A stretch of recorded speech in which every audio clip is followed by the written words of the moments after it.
মিষ্টি কুমড়া দিয়ে দেশি মুরগির মাংস। জানি না কার কার ভালো লাগে, আমার বরের দুজনেরই অনেক পছন্দের। তো আজকে এই যে সেদিন ভিডিওতে দেখলেন যে দেশি মুরগি কিনেছিল, সেখান থেকে চামটি আর গিলা টিলা এগুলো দিয়ে আমি মিষ্টি কুমড়া রান্না করব, আর বাকিটা এমনিতেই ঝোল করব, আলু দিয়ে পাতলা ঝোল করব। তো এই যে মাংসটা কষাই নিচ্ছি, এর মধ্যে আমি আদা রসুন জিরা বাটা সব কিছু দিয়ে দিয়েছি, দিয়ে ভালো মতন কষিয়ে নিয়ে তারপরে মাংসটা কষিয়ে নিচ্ছি। কষানো হয়ে গেলে এর মধ্যে মিষ্টি কুমড়া দিয়ে দিচ্ছি। তো এই যে বেশি পরিমাণ মিষ্টি কুমড়া দিব যেন এই তরকারিটা আমরা রাতে আবার রুটি দিয়ে খেতে পারি। তো এই যে এইভাবে মিষ্টি কুমড়া কেটে নিয়েছি, কিউব কিউব করে কেটে নিয়ে দিয়ে দিচ্ছি সবগুলা, দিয়ে একবারে খুব ভালো মতন কষিয়ে নিব, কষানোর পরে ঝোল দিব।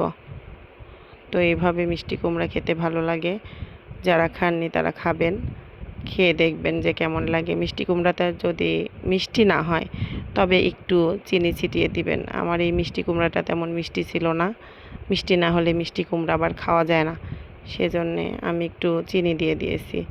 এখন অনেক মজা লাগছে, জামাইও অনেক পছন্দ করেছে। মানুষ বড়ই অদ্ভুত, বড়ই বিচিত্র। বিভিন্ন এলাকায় বিভিন্ন রকম খাবার দাবার চলে। এক এলাকার খাবার দেখে আরেক এলাকার মানুষ নাক সিটকোয় যে এটা আবার কীভাবে খায়, কিন্তু সেই এলাকার মানুষ আবার সেটা তৃপ্তি সহকারে মজা করে খায়। তো আমাদের উত্তরবঙ্গের মানুষ, আমরা তরকারিতে এক ধরনের, মাংসের তরকারিতে বিশেষ করে এক ধরনের জিনিস দিই, সেটা হচ্ছে ভাজনা বাটা। এটার মধ্যে আমরা পেঁয়াজ, তারপরে পেঁয়াজ কুচি দেই, তারপরে মশলা, সব রকম মশলা দিয়ে ভেজে নিই, জিরা দিই, দিয়ে এইভাবে বেটে তরকারি হওয়ার আগে ঝোলের মধ্যে দিয়ে দিই। অনেক মজা লাগে। আপনারা হয়তো অন্য এলাকার মানুষ এটা দেখেননি, কিন্তু আমাদের এলাকার প্রায় মানুষ এটা খায়। যদিও বা করতে ঝামেলা, আমি সব দিন করতে পারি না, যেদিন সময় থাকে সেদিন আমি এভাবে বেটে সেটা দিয়ে দিই। খুব মজা লাগে খেতে।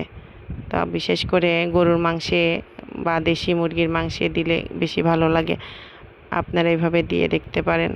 এটা দিলে মাংসের স্বাদ অনেক গুণ বেড়ে যায় এবং ঝোলটা গাঢ় হয়, অনেক মজা লাগে। তো যাই হোক, আমার এই যে মশলা বাটা শেষ হয়ে গেছে, আমি এবার ধুয়ে তুলে নিয়ে তরকারিতে দিয়ে দিব। আমি অবশ্য তাড়াহুড়া করে করছিলাম, কারণ অনেক ঝামেলা। সকালে স্কুল আছে, স্কুলের যাওয়ার দেরি হয়ে যাবে, এর জন্যে আমি খুব তাড়াহুড়া করে রান্না করি। আগের দিন সব কাটা বাছা করে রাখি, সকালে শুধু চুলাই দেই আর নামাই। এভাবেই চলে জীবন যুদ্ধ। আমার তরকারিটা প্রায় হয়ে গেছে, দেখে অনেক লোভনীয় লাগছে। জানি না আপনাদের কেমন লাগছে, আমাকে দেখে আমার নিজেরই খেতে ইচ্ছা করতেছে। রান্না শেষ, আমি এবার নামিয়ে নিব।